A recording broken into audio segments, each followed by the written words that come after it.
السلام علیکم ورحمۃ اللہ وبرکاتہ۔ الحمد للہ ان الحمد للہ نحمده ونستعینه ونستغفره ونعوذ باللہ من شرور انفسنا ومن سیئات اعمالنا من يهده الله فلا مضل له ومن يضلل الله فلا هادي له واشهد ان لا اله الا الله واشهد ان محمدا عبده ورسوله رب اشرح لي صدري رب اشرح لي صدري ويسر لي امري ويسر لي امري ويسر لي امري واحلل عقدة من لساني يفقهوا قولي رب زدني علما رب زدني علما رب زدني علما آمین یا رب العالمین۔ ہر قسم کی تعریف اور شکر اس خالق کائنات کے لیے لائق اور زیبا ہے جو ساری کائنات کا ایک و تنہا خالق مالک مربی اور منتظم ہے، جو ساری کائنات کو وجود بخشنے والا، ہر مخلوق کی حفاظت کرنے والا اور ہر مخلوق کی ہر قسم کی ضرورتوں کا پورا کرنے والا ایک و تنہا ہے۔ درود و سلام ہو انبیاء اکرام پر، خصوصاً نبی مکرم رحمت للعالمین امام الانبیاء محمد صلی اللہ علیہ وسلم پر، جنہیں انس اور جن کی رشد و ہدایت کے لیے مبعوث فرمایا گیا۔ اللہم صلی علی محمد وعلی آل محمد کما صلیت علی ابراہیم وعلی آل ابراہیم انک حمید مجید۔ اللہم بارک علی محمد وعلی آل محمد کما بارکت علی ابراہیم وعلی آل ابراہیم انک حمید مجید۔ معزز سامعین اکرام، آج انشاءاللہ تعالی آج کی ہماری جو کلاس ہے وہ توحید کے فضائل کے اوپر۔ جیسا کہ آپ لوگ جانتے ہیں کہ آج سے جو سلسلہ شروع ہوا ہے وہ کتاب التوحید کا ہے۔ کتاب التوحید کو شروع کرنے کے پہلے ہماری دو کلاسز ہوں گی، ایک توحید کی فضائل اور دوسرا شرک کی تباہ کاریاں، اور اس کے بعد پھر ہم کتاب التوحید شروع کریں گے تاکہ ہمیں یہ احساس ہو جائے کہ ہماری زندگی میں توحید کی کیا اہمیت ہے اور شرک ہمیں کس طرح دنیا اور آخرت میں تباہ اور برباد کر دے، اور توحید ہماری دنیا اور آخرت کی کامیابی کے لیے کتنی اہم توحید کی ضرورت ہے۔ تو لکھیں توحید کی فضیلت۔ توحید لفظ پر، توحید عربی کا لفظ ہے اور عربی زبان میں یہ لفظ نکلا ہے، جس لفظ سے یہ نکلا ہے وہ ہے واحدہ یواحد توحیدن نسبت الشیء علی الوحدانیہ، یعنی اس کا مطلب ہے کسی چیز کی نسبت وحدانیت یعنی واحد کی طرف کرنا، ایک کی طرف کرنا، اور ایک صرف اللہ رب العزت کی ذات ہے۔ قل هو اللہ احد، اللہ ایک ہے، اللہ کی یہ پہچان، اللہ رب العزت ایک ہے، اور جتنی بھی مخلوق ہے کوئی بھی مخلوق ایک نہیں ہے۔ تو کسی چیز کی نسبت الشیء علی الوحدانیہ، واحد کی طرف کرنا، یہ ہے توحید۔ اس کے لغوی معنی ایک جاننا، ایک ماننا، لیکن اصطلاح میں اس کے معنی ایک جاننا، ایک ماننا یا ایک بنا لینا۔ اصطلاح میں اس کے معنی یعنی دین کے اندر اس کے میننگ اللہ کو اس کی خصائص میں یعنی اللہ کو اس کے خاصے میں اکیلا سمجھنا اور اس کی وحدانیت کا اقرار کرنا، یعنی اس کے ایک ہونے کا اقرار کرنا، اور اس کی جو بھی کام ہے، اس کی جو خصائص ہیں آگے آئے گا، اس میں اس کو اکیلا ماننا۔ اس کی دوسری بھی میننگ لکھ سکتے ہیں، اللہ سبحانہ و تعالیٰ موجود ہے اور وہ اپنے افعال یعنی ربوبیت، الوہیت اور اپنے اسماء الحسنہ کے اعتبار سے اس کا کوئی شریک نہیں ہے، نہ اس کی ربوبیت میں کوئی شریک ہے رب ہونے کی حیثیت سے، رب یعنی پیدا کرنے والا، اور وہی مالک بھی ہے اور وہی مدبر بھی ہے، اور اس کی عبادت میں، عبادت کے اندر پرستش بھی آتی ہے اور اطاعت بھی، حرام و حلال کا حق، قانون، اور اسی طریقے سے توحید اسماء الحسنہ کہ جو اللہ رب العزت کے نام ہے وہ اس کی صفت ہے، اور جو صفت اللہ کی ہے وہ صفت کسی اور کی نہیں۔ تو اللہ رب العزت کی جتنی بھی صفات قرآن و حدیث کے اندر آئی ہے ان صفات میں ہم کسی کو شامل نہیں کریں گے، یہ توحید ہے۔ اللہ کی ذات میں، اس کی صفات میں، اس کی عبادت میں ہم کسی کو شامل نہ کریں، شریک نہ کریں، یہ توحید ہے۔ توحید تیسرا پوائنٹ بھی لکھ سکتے ہیں، توحید کے اندر اثبات اور نفی دونوں پائی جاتی ہے۔ جب وہ توحید ہوتی ہے، اثبات کہ اللہ رب العزت ساری کائنات کا خالق مالک اور رازق ہے، وہ اکیلا ہے اپنے ربوبیت، الوہیت اور اسماء الحسنہ کے اعتبار سے، اور اس کا کوئی شریک نہیں ہے۔ نفی سارے باطل معبود کی نفی، جتنے بھی دنیا کے اندر حاجت روا اور مشکل کشا لوگوں نے بنا رکھے ہیں ان سب کا انکار۔ تو توحید کو سمجھنے کے لیے علماء نے اس کو تین حصوں میں بانٹا ہے۔ ایک ہے توحید ربوبیت، یعنی اللہ رب ہے، رب جیسے ہی کہیں گے تو تین چیزیں ہمارے ذہن میں آنا چاہیے کہ وہ خالق ہے، پیدا کرنے والا ہے، مالک ہے، پیدا کر کے اس نے کسی دوسرے کی ملکیت میں اپنی مخلوق کو نہیں دیا، اور تیسرا وہ مدبر ہے، وہ پلان کرنے والا ہے اور پلان کرتا بھی ہے اور اس کو اپلائی بھی کرتا ہے۔ پھر دوسرا توحید عبادت، اچھا، توحید ربوبیت کے قائل مشرکین مکہ بھی تھے، اور آج کا مسلمان جب آپ پڑھیں گے توحید ربوبیت تو یہ کہیں گے کہ آج کا مسلمان توحید ربوبیت کا بھی انکار کرنے والا ہے۔ یہ حالت ہے آج کے مسلمان کی۔ اور اس ٹائم کے مشرکین مکہ بھی توحید ربوبیت پہ قائم تھے۔ اور دوسری ہے توحید الوہیت، عبادت، کہ اللہ ہی کی عبادت ہوگی، اسی کی یعنی پرستش ہوگی، اور دوسرا اسی کی اطاعت ہوگی، حلال و حرام کا حق اللہ رب العزت کا قانون اس کا۔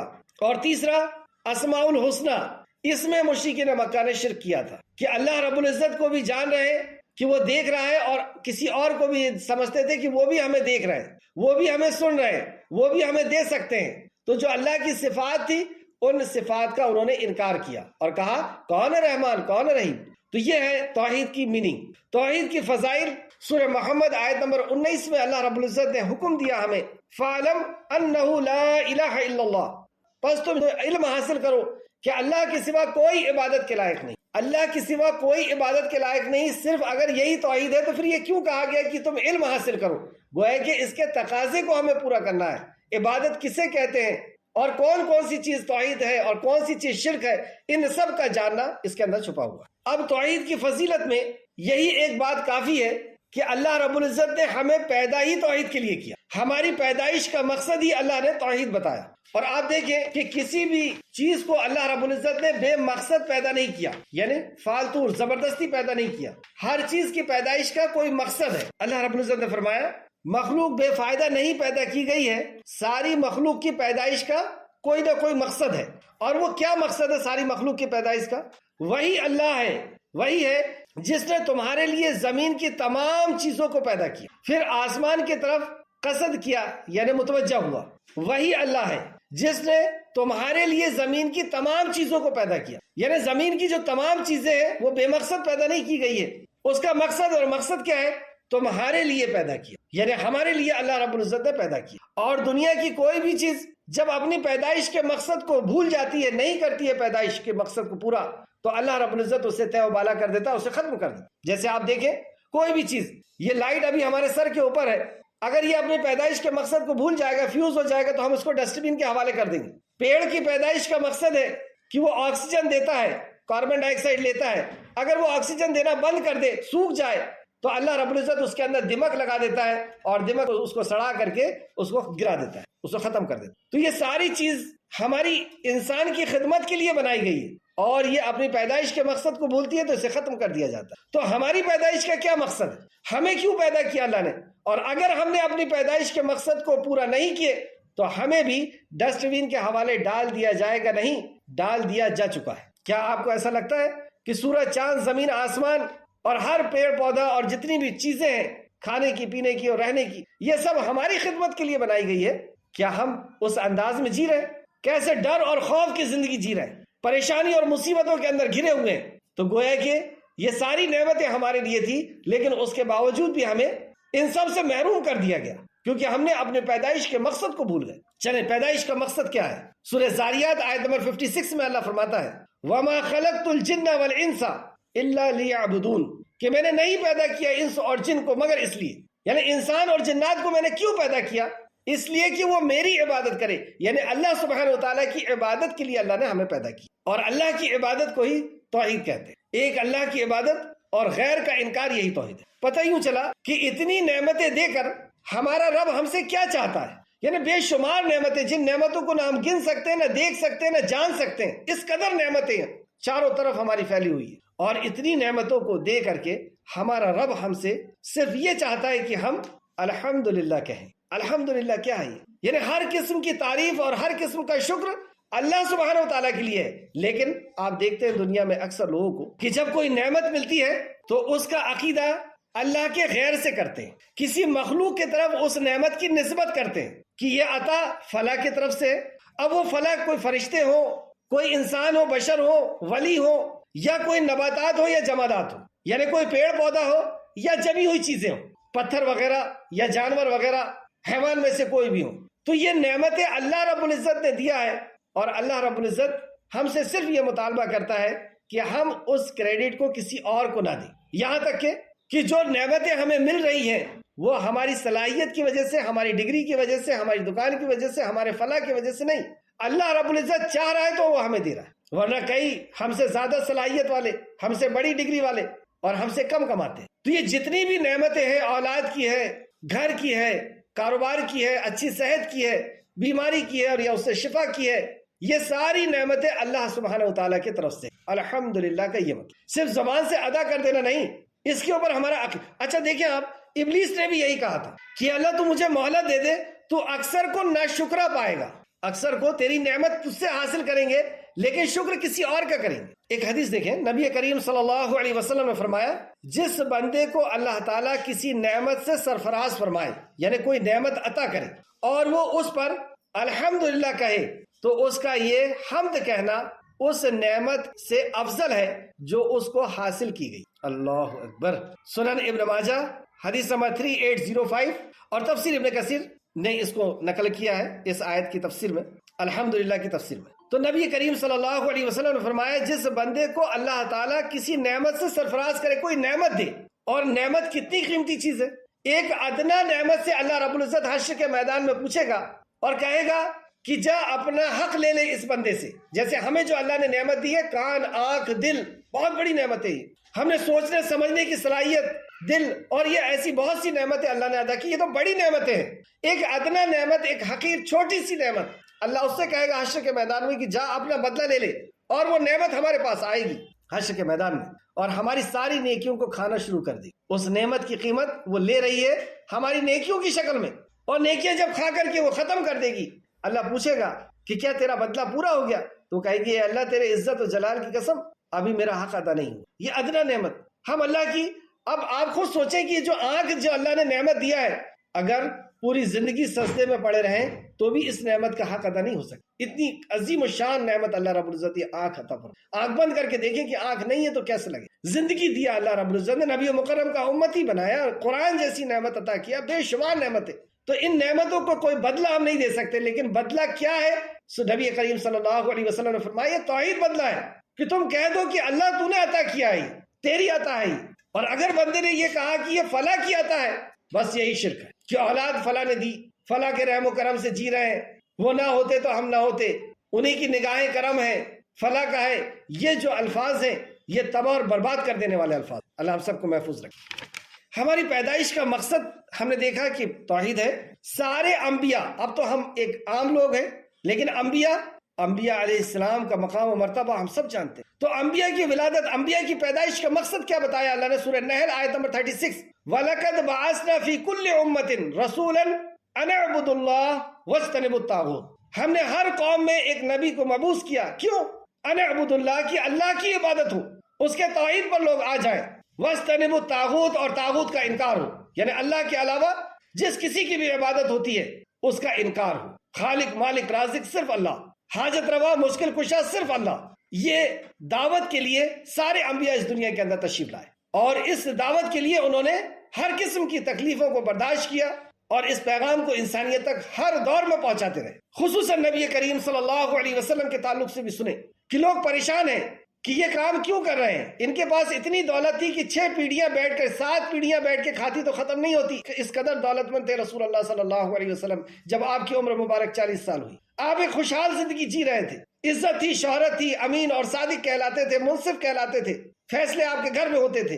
اور یہ کیا انہوں نے دعوت شروع کر دی، کس چیز کی طرف یہ بلانے لگے، اور یہ کیوں بلا رہے ہیں؟ کہ ان کی دولت بھی اس میں ختم ہو گئی، ان کی عزت بھی اس میں ختم ہو گئی۔ لوگ کوڑا اور کرکٹ ڈھونڈ کر کے ان کے اوپر پھینکتے ہیں، عزت ختم ہو گئی۔ ان کے لوگ دوستوں کے لیے کام کرتے ہیں، ان کے دوستوں کو گھسیٹا جاتا ہے، جلایا جاتا ہے، بھگایا جاتا ہے، مکہ سے نکالا جاتا ہے۔ لوگ بیوی بچوں کے لیے کام کرتے ہیں، ان کے بیوی بچوں کے ساتھ کیا کیا ظلم نہیں کیے گئے کہ 2 بیٹیوں کی طلاق ہو گئی، ایک بیٹی کا حمل ساقط کر اسی عمل کی وجہ سے۔ لوگ عزت کے لیے کرتے ہیں، دولت کے لیے کرتے ہیں، انہوں نے عزت بھی کما دی، دولت بھی کما دی۔ بچوں کے لیے کرتے ہیں، بچوں کو بھی داؤ پہ لگا دیا۔ دوستوں کے لیے کرتے ہیں، دوست بھی ان کے پیٹے جا رہے ہیں، ستائے جا رہے ہیں۔ آخر یہ کر کیوں رہے ہیں؟ اللہ سبحانہ وتعالیٰ نے سورہ یوسف آیت نمبر 108 میں جواب دی، قُلْ هَٰذِهِ سَبِيلِي أَدْعُو إِلَى اللَّهِ، اے نبی مکرم کہہ دیجئے میرا سبیل، میرا راستہ یہ ہے، یعنی میری سوچ، میری فکر، میرا مشن یہ ہے، میرا راستہ یہ ہے، ادعو الی اللہ، اللہ کی طرف بلاؤں۔ اور اللہ کی طرف بلانا یعنی اللہ کی وحدانیت کی طرف بلانا۔ اور مکہ والے یہ اچھی طرح جانتے تھے اللہ کی طرف بلانا یعنی کیا ہوتا ہے. آپ دیکھیں سورہ یوسف آیت نمبر 108 لکھ لیں. اس میں نبی کریم صلی اللہ علیہ وسلم نے دعوت کا آغاز مکہ میں کیا. کن لوگوں کے بیچ میں آغاز کیا؟ مکہ کے لوگ کس مذہب کے ماننے والے تھے، کس دھرم کے ماننے والے تھے؟ مکہ کے لوگ دین ابراہیم پر تھے، یعنی مسلمان تھے. وہ نماز بھی پڑھتے تھے، وہ روزہ بھی رکھتے تھے، وہ خانہ کعبہ کا طواف بھی کرتے تھے، حاجیوں کو پانی بھی پلاتے تھے اور وہ سارے کام کرتے تھے. تو یہ دین ابراہیم پر تھے. لیکن شکل اس قدر بگڑ گئی تھی جو آج ہمارے معاشرے کی بگڑ گئی کہ خانہ کعبہ کے اندر 360 مجسمے رکھ دیے اور عبادت کا طریقہ اور ہر چیز یعنی توحید ان کی زندگی سے ختم ہو گئی تھی. دوسرا سوال کہ خانہ کعبہ کے اندر جو بت رکھے ہوئے تھے وہ کن کے تھے؟ آپ اگر تاریخ کا مطالعہ کریں تو صاف طور پہ کھل کے سامنے بات آئے گی. اور قرآن کے اندر بھی اگر آپ غور کریں تو وہ خانہ کعبہ کے اندر جو بت تھے، جہاں پر ایسے لوگوں کے بت تھے کہ جن کا کوئی نام و نشان نہیں تھا، کوئی اچھا پتھر دکھا اس کو لا کر کے وہاں پہ سجا دیا. لیکن وہیں پر لات، عزا اور منات کے بھی تھے، وہ نیک لوگوں کے بھی تھے. ابراہیم علیہ السلام کا اسکیچ بھی بنا ہوا تھا، موسیٰ علیہ السلام کا عصا بھی تھا، اور عیسیٰ علیہ السلام کے تو آپ دیکھ ہی رہے ہیں کہ ہندوستان کے اندر اور پوری دنیا کے اندر جو ہے گرجا گھر بنے ہوتے ہیں ان کا بت رکھا ہوا ہوتا ہے، حضرت مریم علیہ السلام کا. تو خانہ کعبہ کے اندر جو بت تھے وہاں پہ نبیوں اور ولیوں کے بھی تھے. اور تیسرا، نبی مکرم صلی اللہ علیہ وسلم سے دشمنی کس بنیاد پر ہوئی؟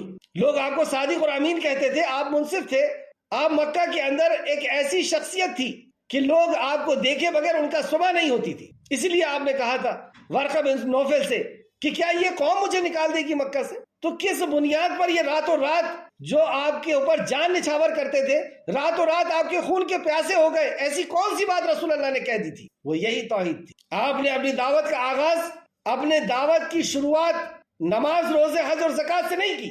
ہم اپنی دعوت کی آغاز کس چیز سے کرتے ہیں؟ اور انبیاء نے، سارے انبیاء نے اپنی دعوت کی آغاز کس چیز سے کیا؟ کتنا بڑا فرق ہے ہمارے میں اور ان میں. اللہ ہم سب کی سوچ کو بہتر فرمائے، ہمیں دین کو سمجھنے اور اس پر عمل کرنے کی توفیق عطا فرمائے. تو رسول اللہ صلی اللہ علیہ وسلم نے اپنے دعوت کا آغاز کیا، قولوا لا الہ الا اللہ، کہہ دو اللہ ایک ہے. اچھا، جب دعوت کا آغاز کیا چند لوگ دائرہ اسلام میں آئے، اور جو لوگ دائرہ اسلام میں آئے وہ آپ کی صداقت کی دلیل دیتے. ایک انسان کو سب سے زیادہ اس کی بیوی جانتی ہے، ان کے گھر کے نوکر جانتے ہیں، ان کے دوست جانتے ہیں، اور یہ سارے لوگوں نے ایک ہی بار میں کہ آپ سے ہم نے کبھی جھوٹ کا مشاہدہ نہیں کیا. لوگوں کے بارے میں آپ نے جھوٹ نہیں کہا، خالق کائنات کے بارے میں آپ جھوٹ کیسے کہہ سکتے؟ تو آپ کی بیوی نے پہلے دن، آپ کے دوست نے پہلے دن، آپ کے ہاں جو کام کرتے تھے زید بن حارث اور چھوٹے بچے حضرت علی، ان سب نے پہلے دن اسلام قبول. اور یہ ایک گنتی کے لوگ ہیں جو شروع میں اسلام لائے. اور ان سب کے ساتھ اب دیکھیں، آپ نبی مکرم صلی اللہ علیہ وسلم نے اپنی زندگی کے ہر موڑ پر توحید کو مقدم رکھا. اس کو نوٹ کریں، زندگی کے ہر موڑ پہ توحید کو مقدم رکھا. آپ نے اپنی دعوت کا آغاز کلمہ توحید سے کیا، عقیدہ توحید سے کیا. آپ نے لوگوں کو بلایا، اکٹھا کیا اور کہا قولوا لا الہ الا اللہ تفلحوا، کہہ دو اللہ ایک ہے، کامیاب ہو جاؤ گے. لوگوں نے پوچھا بھی کہ کیسی کامیابی، کیسے سکسیس؟ ہم سب سکسیس ہونا چاہتے ہیں نا، ہم سب کامیاب ہونا چاہتے ہیں، ناکامیاب ہونا چاہتے ہیں، دنیا اور آخرت میں ہم سکسیس ہونا چاہتے ہیں. تو آپ نے کہا کہ تم سکسیس اس چیز سے ہوگے، اس کے علاوہ تم کسی چیز سے سکسیس نہیں ہو سکتے. یہ مطلب ہوا اس کا، قولوا لا الہ. تو لوگوں نے پوچھا کیسے سکسیس، کیسی کامیابی؟ تو آپ نے کہا عرب اور عجم کی حکومت تمہارے قدموں میں ہو. اللہ اکبر، اتنے پازیٹیو.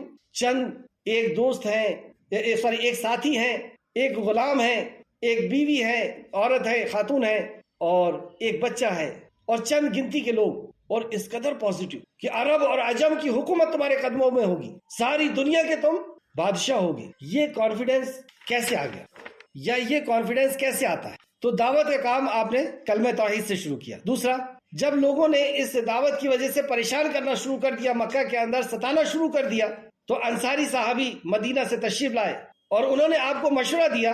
اور یہ 73 صحابی تھے، جس کے اندر مرد حضرات 71 تھے اور 2 خواتین تھی. اور ایک گھاٹی کے پہ انہوں نے قیام کیا، اور وہاں پر رسول کریم صلی اللہ علیہ وسلم پہنچے. اور یہ کیوں آئے تھے؟ یہ مشورہ دینے آئے تھے کہ یا رسول اللہ، مکہ کے اندر آپ کا رہنا مشکل ہے، آپ یہاں سے ہجرت جب بھی کریں تو مدینہ میں تشریف لائیں. یہ آپ اس آفر کو لے کر کے آئے تھے، یعنی ایک بہت بڑی مصیبت کو خود دعوت دینے آئے تھے. لیکن یہ دعوت کیوں دے رہے تھے؟ کیونکہ انہیں یقین تھا کہ آپ صلی اللہ علیہ وسلم اللہ رب العزت کے نبی ہیں، اور اللہ رب العزت آپ کی مدد ضرور کرے گا. پوری دنیا دین کی دشمن تھی، دین کو ختم کر دینا چاہتی تھی، لیکن یہ انصار صحابی وہاں پہ پہنچے اور بیعت عقبہ اولا سے پہلے آپ نے وہاں پہ پہنچے تھے یہ لوگ، اور آپ نے قرآن کی تلاوت فرمائی. جب یہ سارے صحابہ ملے تو قرآن کی تلاوت فرمائی، اللہ کی طرف پھر دعوت دیا، اور پھر ایمان کی رغبت دلائی، اور اپنے رب کے لیے یہ عہد لیا، مطلب ہجرت کے پہلے عہد لیا کہ اگر تم یہ وعدہ کرو گے تو میں ہجرت کر کے مدینہ آؤں گا. اور وہ عہد کیا تھی؟ کہ تم اللہ کے سوا کسی کی عبادت نہیں کرو گے. یہ عہد لیا سب سے پہلے، اور پھر اس کے بعد دوسری بھی بیعت ہوئی، اور پھر تیسری بیعت ہوئی. یہ آپ دیکھ سکتے ہیں سیرت ابن ہشام جلد نمبر 1 صفحہ نمبر 440 اور 442، تجلیات نبوت صفحہ نمبر 160. دوسرا تو پہلی چیز میں نے آپ کو بتایا کہ اپنے دعوت کا آغاز آپ نے توحید سے کیا.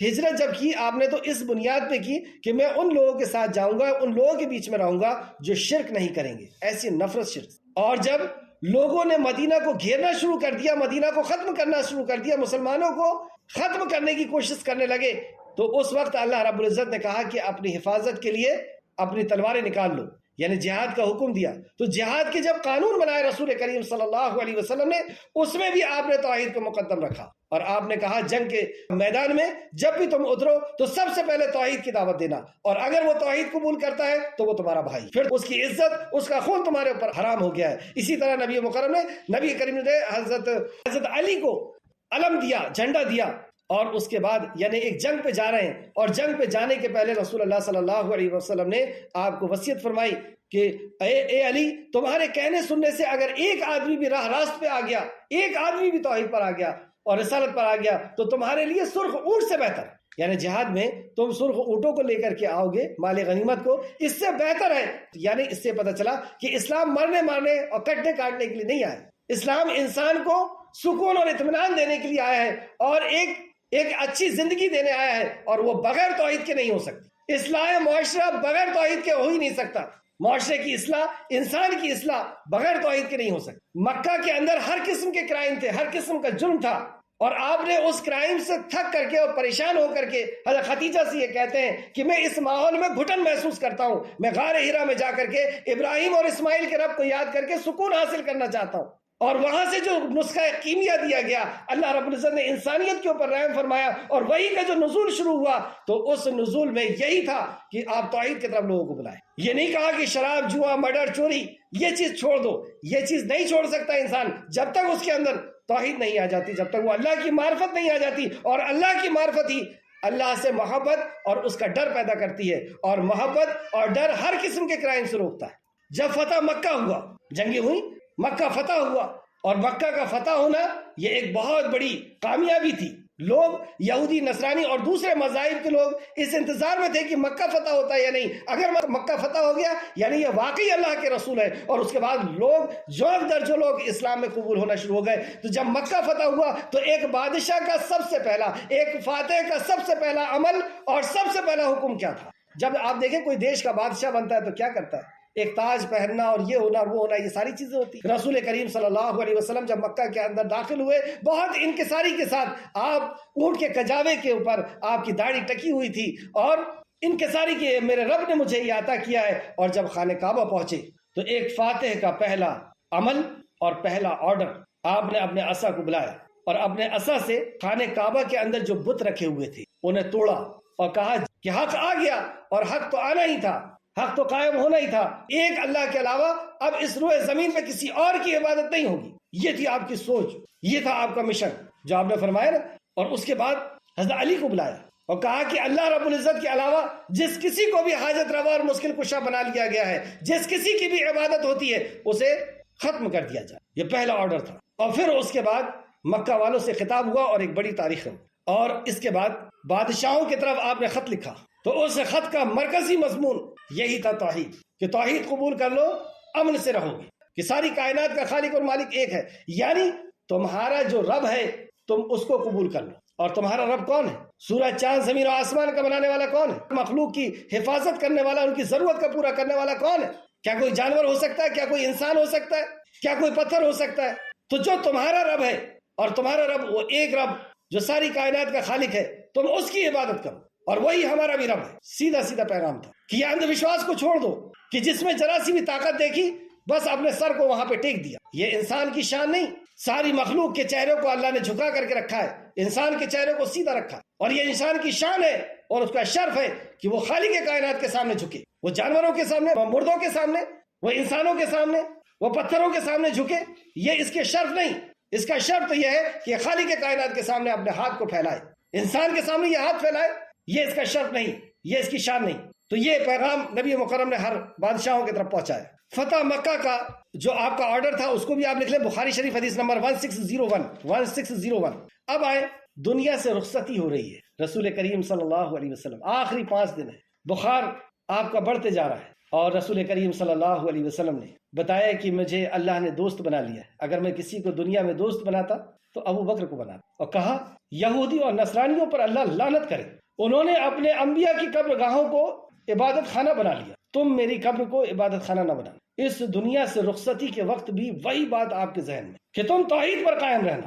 یہودی اور نصرانیوں پر لعنت بھیجی، آپ نے بد دعا بھیجی کہ انہوں نے اپنے انبیاء کی قبر کو، انبیاء توحید کا درس دینے کے لیے آئے تھے، توحید کا پیغام لے کر کے آئے تھے، لیکن ان بدتمیزوں نے انہیں کو اللہ رب العزت کے علاوہ حاجت روا اور مشکل کشا، تو تم میری قبر کو عبادت خانہ یا میرا گاہ نہ بنانا۔ اس کے بعد دوسرا پوائنٹ، توحید کے دنیاوی فائدے، توحید کے دنیاوی فائدے، اور پھر اس کے بعد میں اخروی فائدے بھی بتاؤں گا آپ کو، آخرت میں کیا فائدے ہیں۔ توحید کے دنیاوی فائدے کہ رسول کریم صلی اللہ علیہ وسلم نے وعدہ کیا، قولوا لا الہ الا اللہ تفلحوا، کہہ دو اللہ ایک ہے، کامیاب ہو جاؤ۔ کیسی کامیابی؟ عرب اور عجم کی حکومت تمہارے قدموں۔ یہ پازیٹیو جو تھنکنگ تھی، آپ کی سوچ تھی، یہ کیوں تھی؟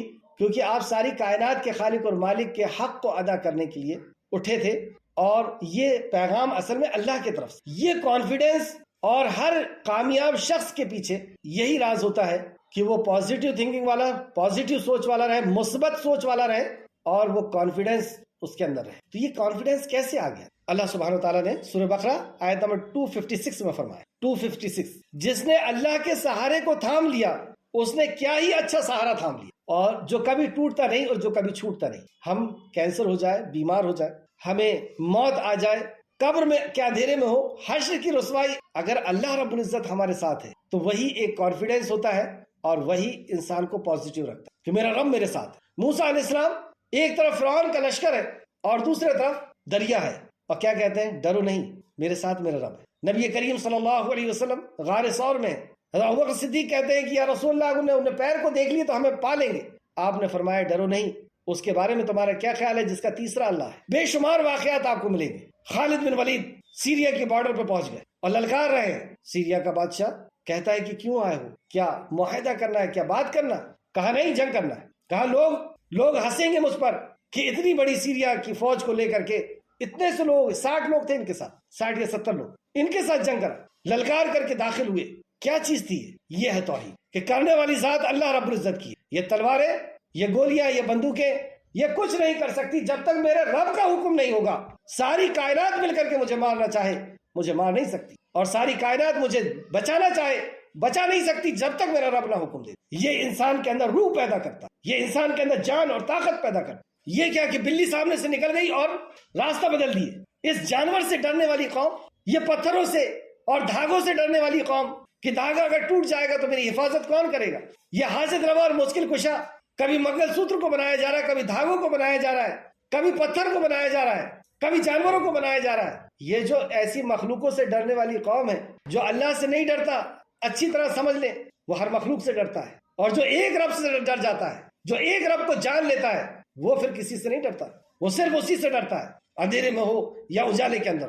تو یہ وہ کانفیڈنس نبی رحمت صلی اللہ علیہ وسلم، اور آپ دیکھیں کہ اللہ رب العزت نے ویسے ہی کیا۔ ملک کی بادشاہ 313 تھے، 313، اور لرزتا تھا زمانہ۔ آج ہزاروں کی تعداد میں غلامی کے حوالے۔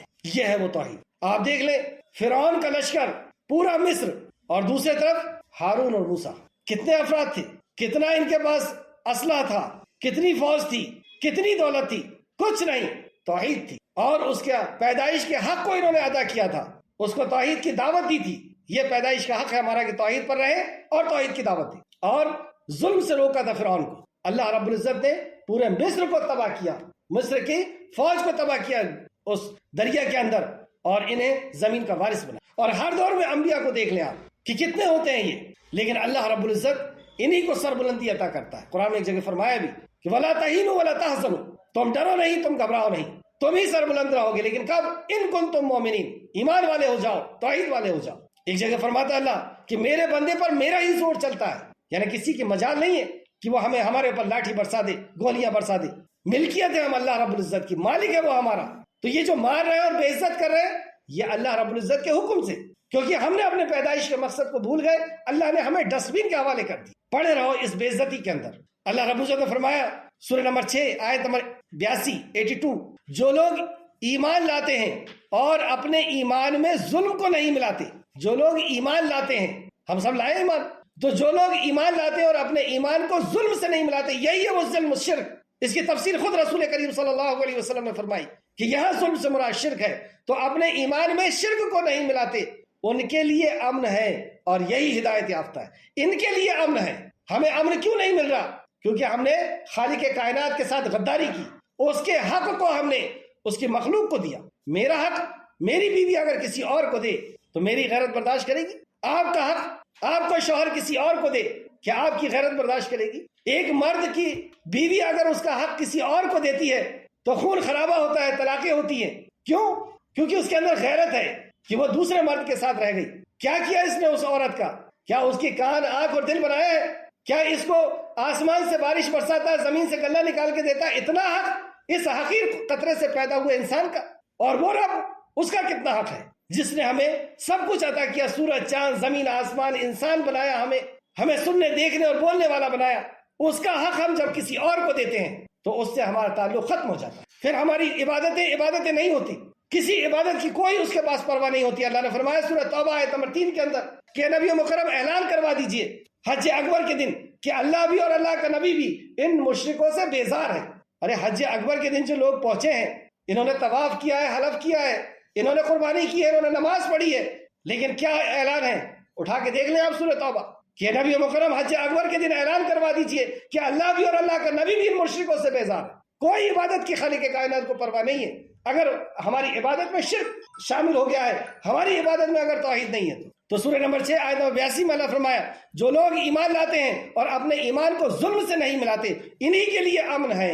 فیصلہ کر دیا اللہ نے، امن اگر چاہیے تو اپنی پیدائش کے مقصد کو اتر جاؤ، یہی لوگ ہدایت پانے والے ہیں۔ آج دیکھ لیں دنیا میں مسلمانوں کے پاس سب کچھ ہے، دولت ہے، 57 کنٹری ہے ان کی، افراد کی کوئی کمی نہیں، دولت کی کوئی کمی نہیں، پھر بھی پوری دنیا میں ذلیل اور رسوا ہے، دہشت کے اندر جی رہا ہے، اور یہودیوں کے خوف سے اس کے اشارے پر کٹ پتلی بنا ہوا۔ سمجھ گئے ہوں گے میرا اشارہ کدھر ہے؟ کیا وجہ ہے؟ اللہ سے ہونے کا یقین نکل گیا، وہ توحید نکل جاتی ہے، انسان مردہ ہے، مردہ۔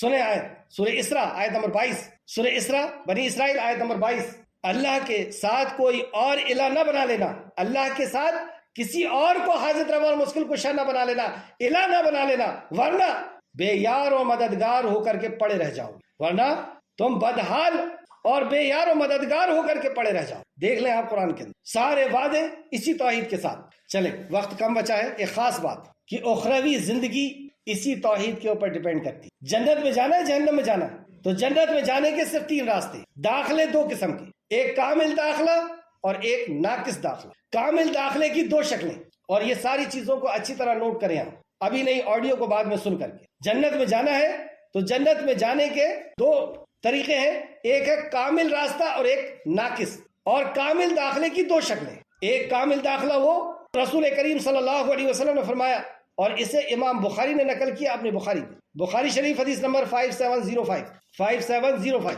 رسول کریم صلی اللہ علیہ وسلم نے فرمایا 70,000 لوگ بغیر حساب و کتاب کی جنت میں داخل ہو جائیں۔ اور یہ کہہ کر کے آپ وہاں سے تشریف لے گئے۔ صحابہ آپس میں بات کرنے لگے کہ یہ 70,000 تو بہت کم ہے، اور دوسرے کچھ صحابہ کہنے لگے کہ یہ تو وہ خوش نصیب ہوں گے جو رسول اللہ کے ساتھ رہتے ہیں، آپ کے ساتھ جہاد کرتے ہیں، آپ کے ساتھ دعوت کا کام فریضہ انجام دیتے ہیں۔ کچھ لوگوں نے کہا نہیں یہ وہ نہیں ہے، یہ وہ ہیں جو بچپن سے توحید پر رہتے ہیں، پیدائشی کی توحید پر ہوتی ہے۔ اور آپس میں ایسی بات چلنے لگی۔ رسول کریم واپس آئے صلی اللہ علیہ وسلم، اور آپ نے بتایا 70,000 جو کم تعداد تھی اس کے تعلق سے فرمایا کہ ہر 100 کے نیچے 70,000 ہوں گے۔ اور دوسری بات آپ نے فرمائی کہ یہ جو 70,000 لوگ ہیں یہ وہ لوگ ہیں، پھر 4 صفات آپ نے بیان فرمائی، اور وہ چاروں صفات توحید کی اعلیٰ صفات ہیں۔ تو یہ بہت قیمتی لوگ ہیں جو بغیر حساب و کتاب کے جنت میں جانے والے، اللہ کے سامنے انہیں حاضری نہیں ہے۔ تو ایک راستہ تو یہ ہو گیا جو بہت ہی اونچا راستہ اور بہت ہی اونچوں کے۔ دوسرا راستہ، 2 راستے بچے۔ ایک وہ راستہ ہے جو ایک شخص توحید پر مضبوط رہا، یعنی ایک بھی شرک نہیں کیا، نہ کوئی دھاگا، نہ کسی سے ہونے کا یقین، نہ کسی سے بربادی کا، نہ کسی سے آبادی کا یقین، نہ کوئی حاجت روا، نہ کوئی مشکل کشا سوائے خالق کائنات کی۔ لیکن اس سے کچھ بڑے بڑے گناہ ہو گئے، بڑے بڑے گناہ ہو گئے، حرام گناہ ہو گئے۔ تو نبی کریم صلی اللہ علیہ وسلم نے فرمایا، صحیح ترمذی حدیث نمبر 2639 اور ابن ماجہ حدیث نمبر 4300، صحیح الجامع حدیث نمبر 8095، رسول اللہ صلی اللہ علیہ وسلم نے فرمایا کل حشر کے میدان میں ایک شخص کو لایا جائے گا، اور حشر کے میدان میں ہم سب حاضر ہونے والے ہیں۔ جیسے کل صبح اٹھ کر کے انشاءاللہ تعالی ہم اپنے گھر میں اور اپنے شہر میں داخل ہونے والے ہیں، ٹھیک اسی طریقے سے کل ہم مریں گے، اور مرنے کے بعد حشر کے میدان میں حاضر، جس طرح روز حاضر ہوتے ہیں اپنے شہر میں، اس طرح ہمیں میدان محشر میں حاضر ہونا ہی ہوگا، کیونکہ حاضر کرنے والا کون ہے؟ جس نے اس دنیا میں حاضر، وہی وہاں پہ حاضر۔ اور ایک شخص کو لایا جائے گا، اس کے نام اعمال نکالے جائیں اور 99 دفاتر، 99 رجسٹر کھولے جائیں۔ رسول کریم صلی اللہ علیہ وسلم نے فرمایا کہ وہ اپنے رجسٹروں کو دیکھے گا تو حد نظر تک وہ بھرے ہوئے، اور سارے گناہ کے رجسٹر، 99 گناہوں کے رجسٹر، اس کو دیکھ کر کے کانپ رہا ہوگا کہ اس میں تو کوئی چھوٹا اور کوئی بڑا گناہ کچھ بھی نہیں چھوٹا، اس میں میرا کیا حال ہوگا۔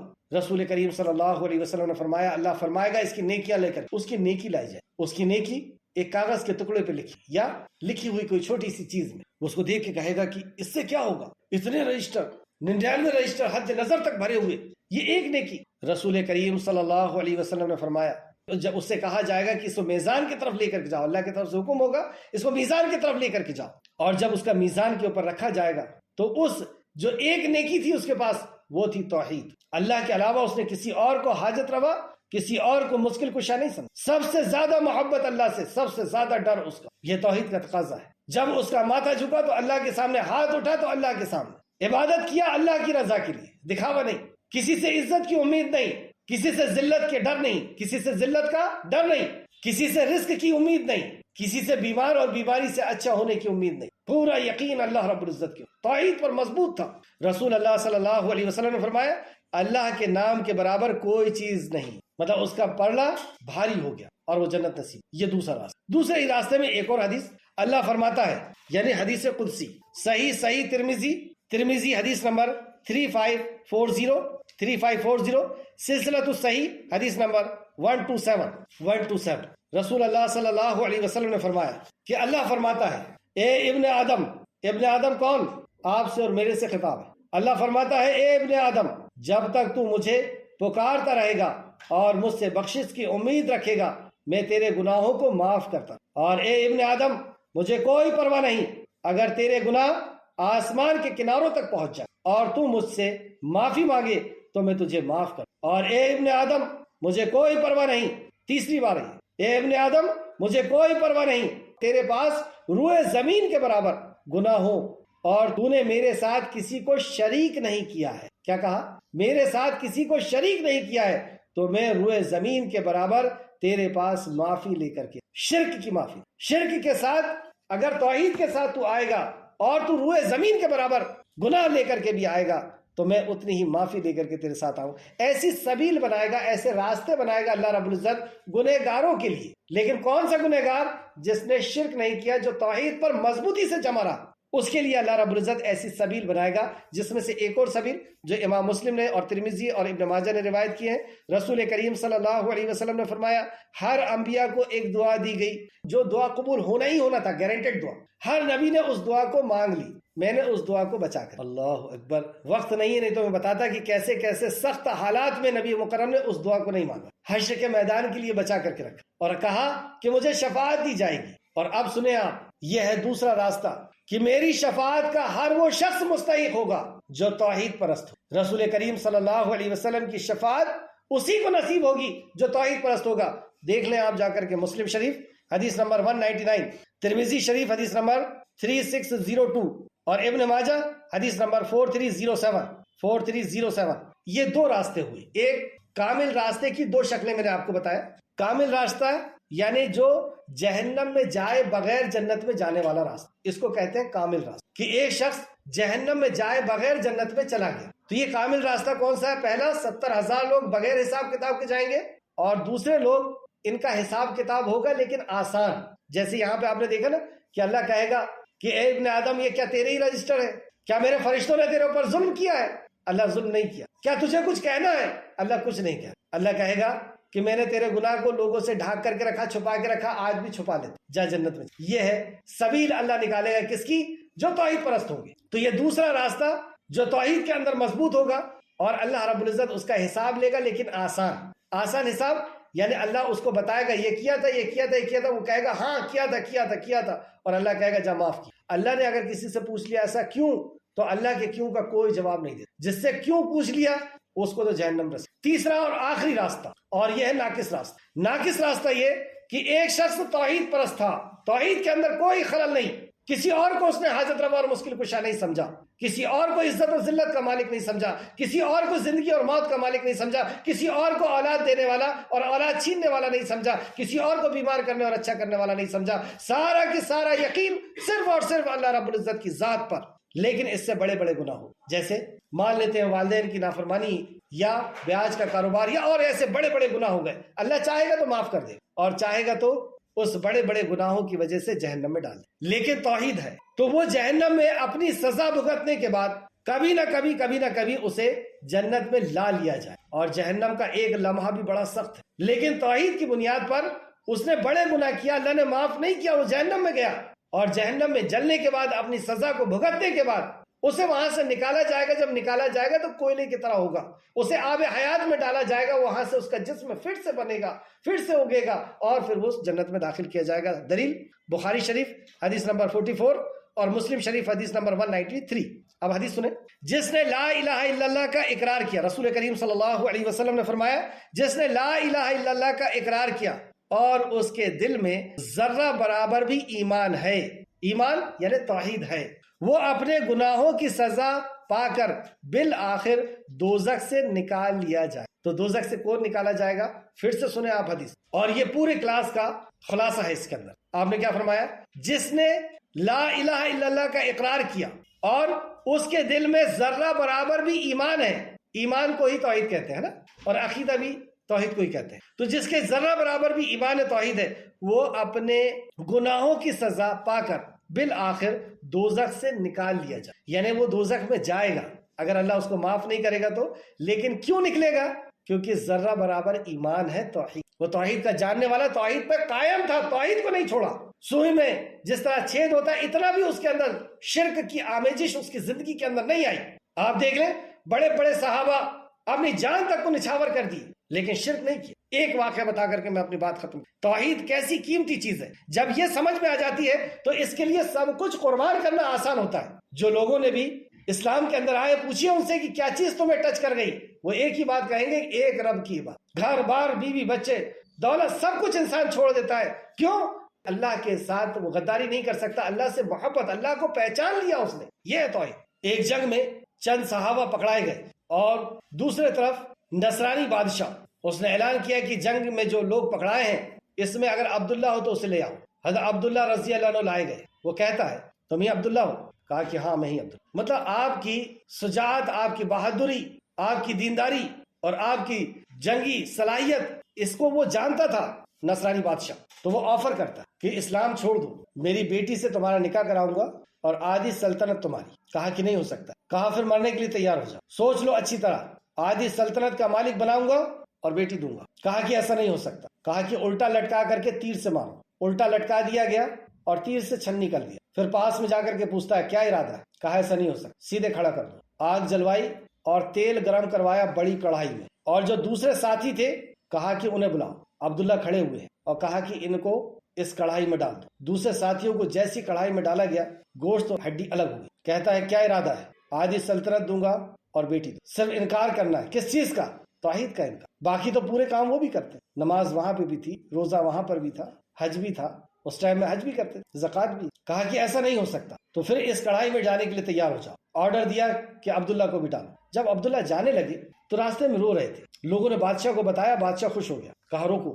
جا کے پوچھتا ہے کیا ارادہ ہے عبداللہ؟ عبداللہ کہتے ہیں کہ میں اس لیے نہیں، میں اس لیے روتا ہوں کہ میری ایک ہی جان ہے اور وہ میرے رب کے لیے جا رہی ہے، کاش میری اور جانیں ہوتی تو ہر جانوں کو میں قربان کرتا۔ یہ سن کر کے کانپ گیا، یہ توحید کو دیکھ کر کے کانپ گیا اور کہا کہ میں تجھے آزاد کر دوں گا، میں تیرا ماتھا چومنا چاہتا ہوں، آزاد کر دوں۔ کہا نہیں، میرے ساتھ میرے قیدیوں کو بھی آزاد کرنا ہو۔ کہا کہ منظور، ماتھا چوما اور چھوڑ دیا سب۔ جب یہ واپس مدینہ لوٹے، عمر فاروق خلیفہ تھے، عمر فاروق کو جب یہ پورے واقعے کی پتہ چلا تو اپنی سیٹ سے اترے اور دوڑ کر کے عبداللہ کے پاس پہنچے اور ان کے ماتھے کو چوما اور کہا کہ اس کا یہی مقام، اور پھر دوسرے صحابہ نے بھی چوما۔ کیا چیز تھی؟ اللہ کے ساتھ غداری نہیں کر سکتا۔ اس نے پیدا کیا، اس نے کان آنکھ دل دیا، اس نے سورج چاند زمین آسمان دیا، اس نے زندگی دیا، اور اس رب کو چھوڑ کر کے کسی اور کے ساتھ اس کا حق دینا، اس کے علاوہ کسی اور کی عبادت کرنا، یہ نہیں ہو سکتا۔ بلال حبشی کو کیوں گھسیٹا جاتا تھا، کیوں مارا جاتا تھا، اور کیسے کیسے نہیں ظلم کیے گئے، اور کیا کہتے تھے وہ؟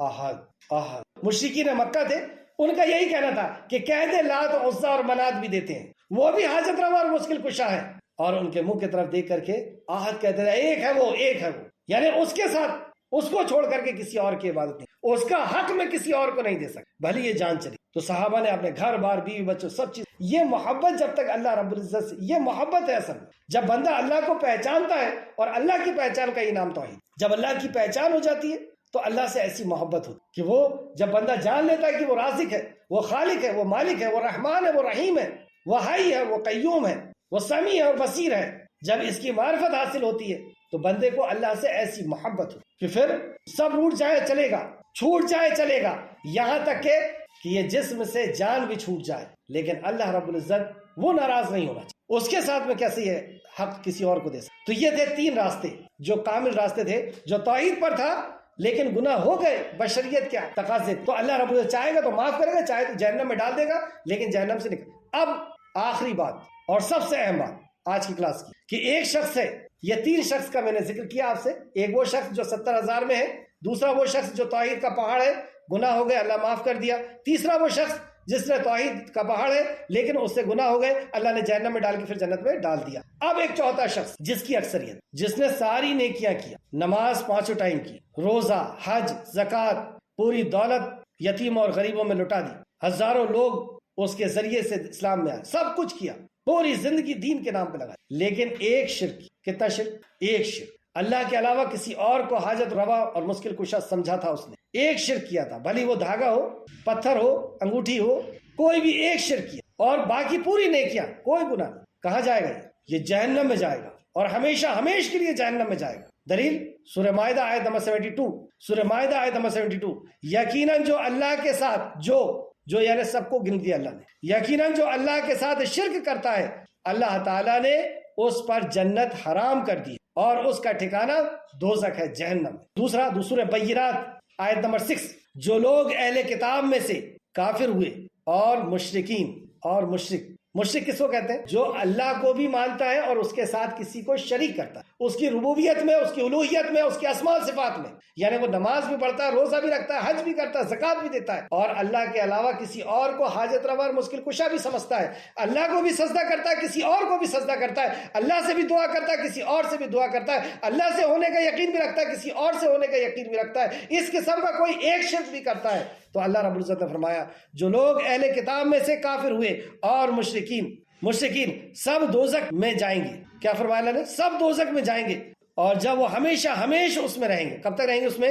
اس جہنم کے اندر جائیں گے اور ہمیشہ اس کے اندر رہیں گے۔ مسلم شریف کی آخری حدیث حضرت جابر رضی اللہ عنہ سے مروی ہے، رسول کریم صلی اللہ علیہ وسلم نے فرمایا جو اس حال میں فوت ہوا یعنی مر گیا کہ اللہ کے ساتھ کچھ بھی شرک کرتا تھا، وہ دوزخ میں جائے گا۔ مسلم شریف حدیث نمبر 93۔ اب مجھے آپ ایک سوال کا جواب دیں کہ کون سا عمل اور کون سا علم حاصل کرنا زیادہ ضروری؟ ایک طرف پورے دین کا علم ہے، پورے دین پر عمل ہے، اور ایک طرف توحید کا علم ہے اور توحید پر عمل ہے۔ سب سے پہلے کیا ضروری؟ توحید ضروری ہے، کیونکہ اسی کی دعوت سب سے پہلے تھی، اسی کی طرف سب سے پہلے بلایا گیا، اور یہی ضامن ہے اس دنیا میں کامیابی کے لیے بھی اور اس دنیا میں کامیابی۔ حضرت ابراہیم علیہ السلام، انہوں نے آگ میں جانا مناسب سمجھا، پھینکے گئے آگ میں، لیکن شرک نہیں کی۔ بے شمار ایسے واقعات آپ دیکھ سکتے ہیں صحابہ اکرام کے، انبیاء علیہ السلام کے، کہ شرک کے ساتھ کبھی سمجھوتا نہیں۔ یہ کب آئے گی؟ یہ محبت، یہ اللہ رب العزت کا ڈر، جب ہم توحید کو سیکھیں گے، جانیں گے، اللہ کی جب ہمیں معرفت ہوگی، اور اللہ کی معرفت اللہ کے اسماء الحسنی سے ہوگی، اور اللہ رب العزت کی عبادت اللہ کی کیوں کرنا ہے۔ انشاءاللہ تعالی اگلا جو کلاس ہماری رہے گی وہ رہے گی شرک کی تباہ کاریاں پہ، کہ شرک کیسا تباہ کرنے والا گناہ ہے، اور اس کے بعد کتاب التوحید ہم شروع کریں گے، توحید کا علم حاصل کرنا ہم شروع کریں گے، اللہ رب العزت سے دعا ہے کہ اے خالق مالک ہمیں یہ عظیم نعمت عطا فرما دے، اے اللہ تیری معرفت ہمیں عطا فرما دے، اے اللہ تیری محبت ہمیں عطا فرما دے، اے اللہ تیرے سے ہونے کا یقین ہمارے دلوں کے اندر بھر دے، اے اللہ سب سے زیادہ محبت تجھ سے، سب سے زیادہ ڈر تجھ سے، ایسا دل عطا فرما دے، اے اللہ ہم سب کو اس کلمے کے اوپر کھڑا کر دے جس کلمے کو پڑھ کر کے ہم دائرے اسلام کے اندر داخل ہوئے ہیں، اشہد ان لا الہ الا اللہ و اشہد ان محمد رسول اللہ، اسی کلمے کو پڑھ کر کے ہم مسلمان ہوئے کہ اللہ کے علاوہ کوئی عبادت کے لائق نہیں اور محمد رسول اللہ صلی اللہ علیہ وسلم کے علاوہ کوئی اور اطاعت کے لائق نہیں۔ اطاعت و فرما برداری صرف رسول اللہ کی اور عبادت صرف اور صرف اللہ رب العزت ہم سب کو توحید پرست اور رسالت کا جاننے والا، رسالت پر قائم کر دے، توحید اور رسالت والا ہمیں بنا دے، آمین یا رب العالمین۔ اللهم صل على محمد وعلى آل محمد كما صليت على إبراهيم وعلى آل إبراهيم إنك حميد مجيد، اللهم بارك على محمد وعلى آل محمد كما باركت على إبراهيم وعلى آل إبراهيم إنك حميد مجيد، آمين يا رب العالمين۔